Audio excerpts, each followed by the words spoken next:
Afternoon, everybody.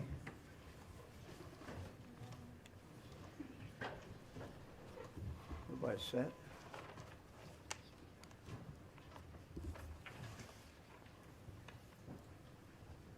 So good afternoon.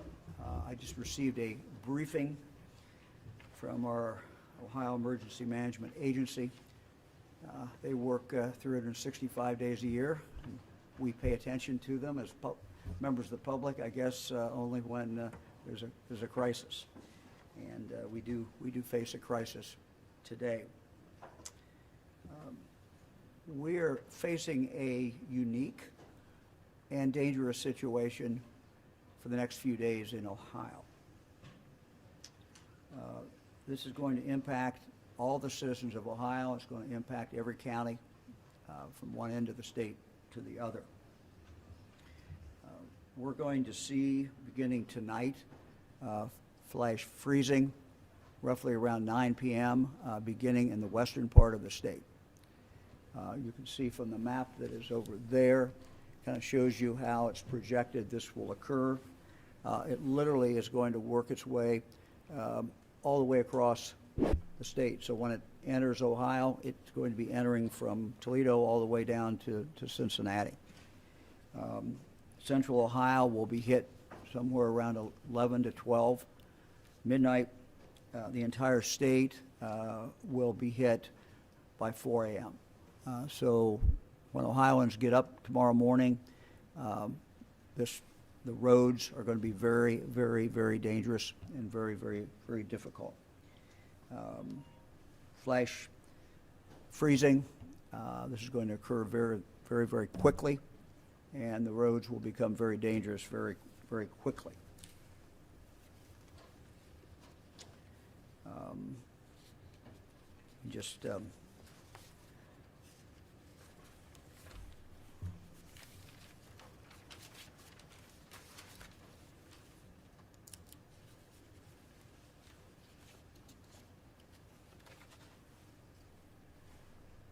So the obvious recommendations, I'm going to have the experts here in a moment, but the obvious recommendation to everyone is stay home. There's significant danger that can come from driving off the road. The car will cool very, very quickly, much quicker than normal. And the ultimate concern, of course, is skin exposure, hypothermia. For people who are out driving and for people who are at home, if power does go out, then obviously the temperature is going to drop very, very, very quickly once people are out and about. It's going to drop very, very quickly in that house, and which is going to be, again, a major, major concern. This unique and dangerous situation is going to have flash freezing on the roads, extreme temperatures close to zero tonight, and people's expectation. These are the Christmas holidays. People are celebrating their holiday, whatever religion they are, celebrating this time, and people are used to being with loved ones, and they're used to traveling to see those loved ones, and used to traveling and getting together as families. All of those things coming together, I think, make a very dangerous situation. People normally expect to be with family and friends. And I know every family is going through those calculations now. What else makes this dangerous is the salt. Because of the extreme temperatures, the salt will really not work very well at all, and that creates obviously additional problems. Let me ask now EMA Director Sima Merrick to come up, give us a quick overview, and then I'll be followed by Director Jack Marshbanks and Colonel Charles Jones of the Highway Patrol. Sima, thank you. Thank you, Governor. So as the Governor indicated, we are concerned about the incoming weather as it moves through. First of all, we're concerned about the flash freeze, but the falling temperatures and the extreme wind chills that we'll have from now through Christmas Day. Those types of things impact us greatly when we're looking at personal and our travel plans, right? So if you're at home, we ask that you prepare and you think about those temperatures, and if you have a power outage, that you have plenty of ways to communicate and check on each other. One of those is by having your devices charged up and ensuring that you have a way to have outreach. Additionally, if you do lose power, and we're not expecting a tremendous heavy across the state power outage, but there will be scattered power outages, and some of them could last for a duration of time. When we're looking at a period of weather and extreme temperatures through Christmas Day and the wind chills, we want to make sure that we are checking on our neighbors, we're checking on our loved ones, and if you have to travel, although we would like you to delay that travel if possible, if you have to travel, make sure that people know when you're leaving, what time you're leaving, when you are expected to arrive, and then touch base with the people that you left home or that are back where you left from. That way you can keep an eye on those folks. If in fact you do lose power, don't wait for your neighbor to call. Call and report your power outage to ensure that it gets logged and that you can get service restored as soon as those power companies are able to do so. We expect that our contacts with the National Weather Service will provide updates on that weather and the extreme temperatures as it traverses the state. Right now, we're looking through Christmas Day, but as we know, weather can speed up or slow down.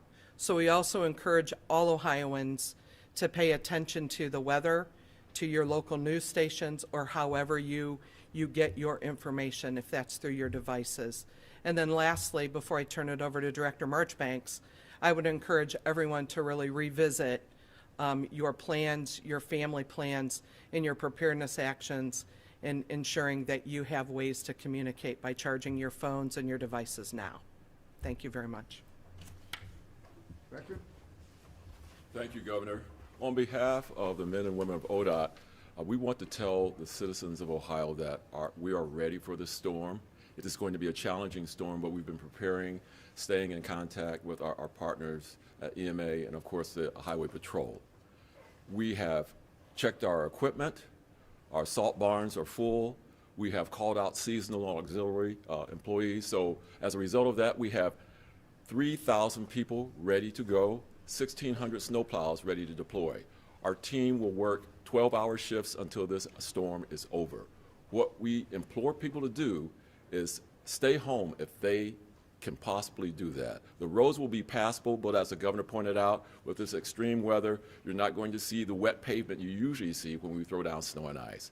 And we're talking about high winds. So when snow blows, it recovers what our drivers have already plowed. So we are asking people to stay off the roads if they possibly can.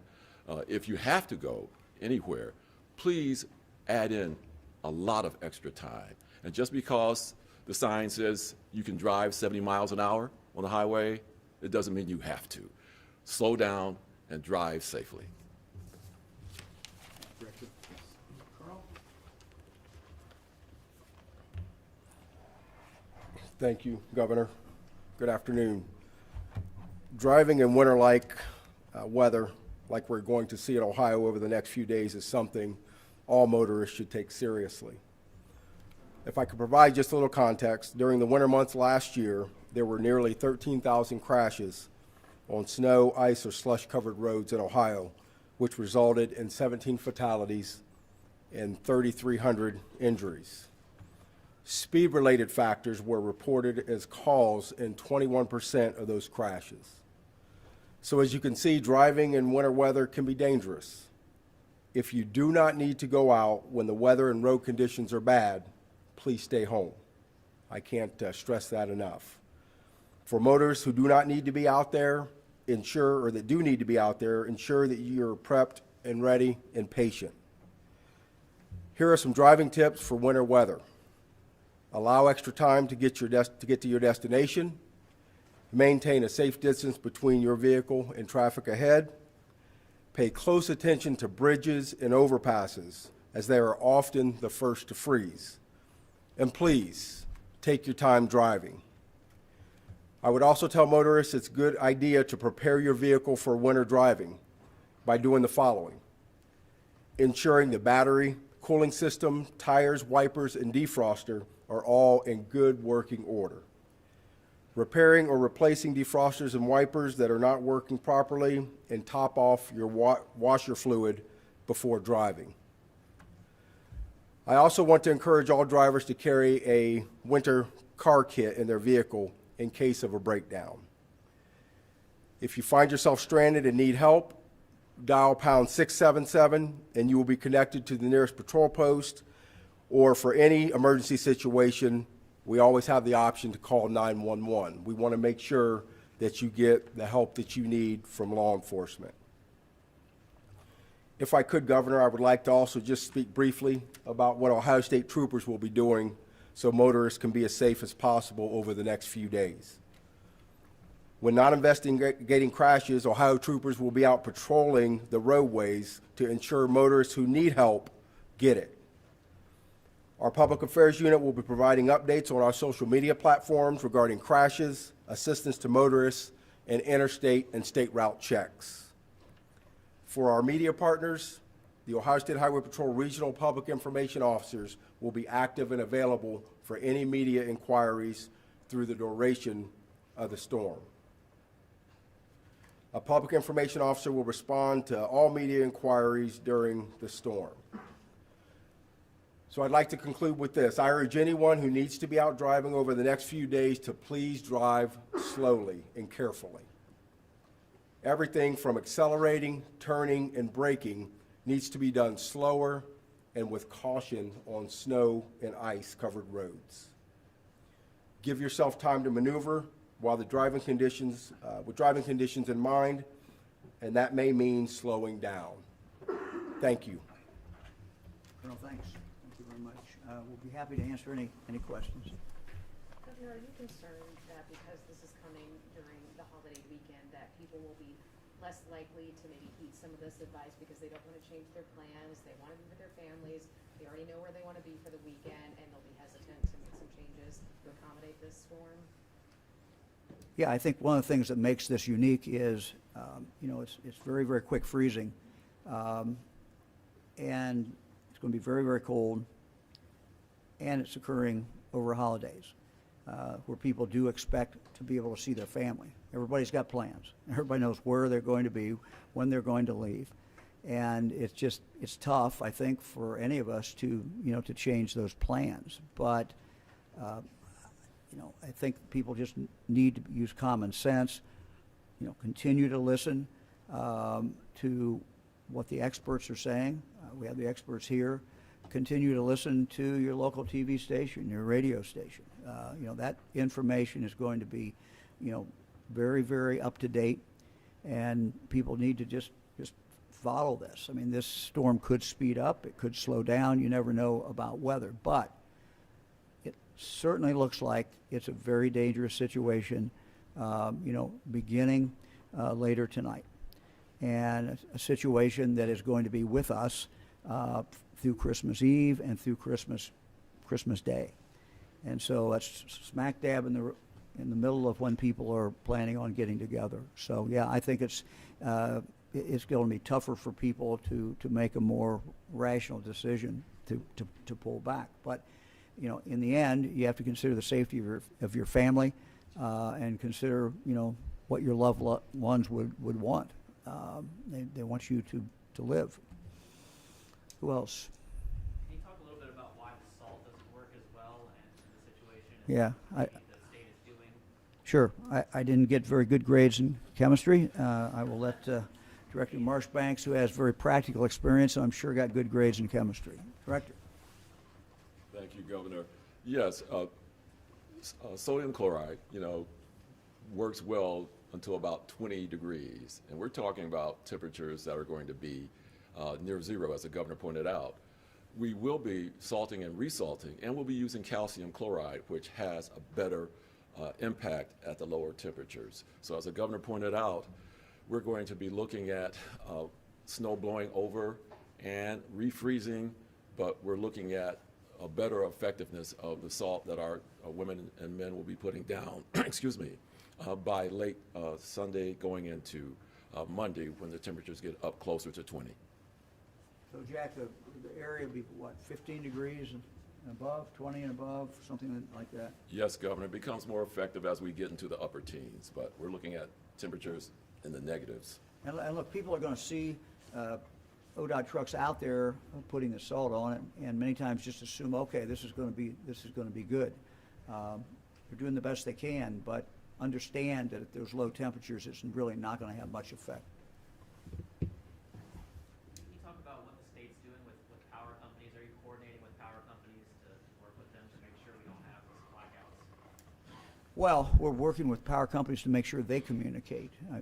We've had some troubles in the past, and I don't think we're having any trouble this time so far. I think the power companies are going to be very open and communicate and talk directly to their customers. That's what the goal is anyway. Governor, can I add a Yeah, little bit some- to that? Thanks. So one of the other things with the power companies is you're sitting in the state's emergency operations center. You notice that around the room we're set out by primary lifelines, and one of them is energy. And the energy and our energy partners and the power companies are contributing to our common operating picture for us to coordinate and to ensure that we're sharing that information across all of our state agencies and our volunteer agencies as well. So we had a coordination call with everyone, just saying, hey, this is coming. You all know that with the holiday, we know that people will be focusing on other things than just their jobs, so we wanted to ensure that all of our state agencies and our partners were paying attention to the incoming storm. And part of that, one of the major lifelines is energy. So we did have some conversation with them to make sure, and they are prepping and ready and paying attention and putting out some of those messages. So that's in addition to that as well. Thank you, Governor. Yeah, and I think in regard to the power, Sima said we don't expect a massive power problem, but clearly there will be power that will be out in certain places. And I think this is really a time for Ohioans to take care of Ohioans, because if you have an elderly person, you have someone who is dependent upon machines to breathe, someone who is in a difficult situation, the temperature in that house is going to drop very, very quickly. When you have zero temperature and you have high wind, it's not the normal situation that we experience. And so the longer that power is out, obviously the lower that temperature is going to get. So we have to watch out for our neighbors. We have to watch out for the people that we love and continue to check on them. And Governor, kind of switching gears for a moment, you are appointing somebody to the Supreme Court who has no judicial experience and who is a friend of the family. Can you walk me through that decision-making process? Sure. We've interviewed a number of people, very highly qualified individuals, many of whom I think you're going to see again in 2 years, who are going to probably the names will be on the ballot. I chose Joe Dieters because I know him, I trust him. He has an outstanding record of an understanding of the law. He is someone who has been a prosecuting attorney for a number of decades, has handled all kinds of cases, has tried cases himself. So the idea that everybody who's on the Supreme Court has to all be the same as far as their experience, I think is a real mistake. I think what we need on the Supreme Court is people who are constitutional conservatives. Joe Dieters is that. I think we need people who have significant experience, real world experience in the criminal justice system. By real world experience, I mean people who have been in the courtroom numerous times, people who have dealt with difficult cases, people who have seen how the criminal justice system works, and sometimes how it does not work. Joe Dieters has a wealth of experience in all of those areas. I think he brings unique talent to the Ohio Supreme Court. And I'm very, very proud to nominate him. He will do an excellent job. And then a wealth of experience just not being a judge. First of all, if you go back in history and look at the United States Supreme Court, some of our most famous jurists were never judges. The idea that you have to be a judge to be on the Ohio Supreme Court it certainly is not written anywhere, nor does common sense indicate that that should be a qualification. So again, a diverse court, a court with different backgrounds, different experiences, is I consider to be a very, very good thing. And Governor, when it comes to things like shelters for unhoused people, do you have any indications statewide are those going to be staying open later, opening up more beds, etc.? Yeah, I'll let Director Merrick talk about that. But these are local. They're locally run, locally controlled. The local community knows what situation they're facing, and we would expect them to open as the need in the community would indicate. Director? Thanks, Governor.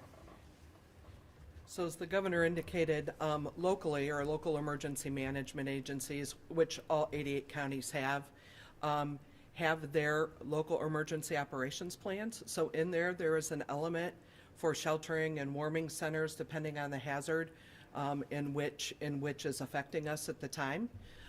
So they are, in one of our calls, they have been talking about assessing their warming centers to ensure that there would be staffing for the opening. They determine those hours based on need. And then shelters and overnight shelters they also pay attention to, and they have identified addresses and places for those. And they need to line up the staffing for that as well. One thing I want to mention with shelters, and I think it's critically important, is as we're looking at these extreme wind chills, you have to also consider your animals, right? So animals need to be brought in. They can't withstand this long term. And then when you're looking at shelters or making shelter or accommodations for yourself, find one that will accept your animals. Please don't leave them home and don't leave them out in the cold. And a lot of our movement in shelter stand-up and warming center stand-up allows for pet friendly for you to bring them. Also, you want to make sure that you have water, drinking water that's not frozen for your livestock. So I thought I would make that plug just because that's important when we're thinking about that. Thank you, Governor. Anybody else?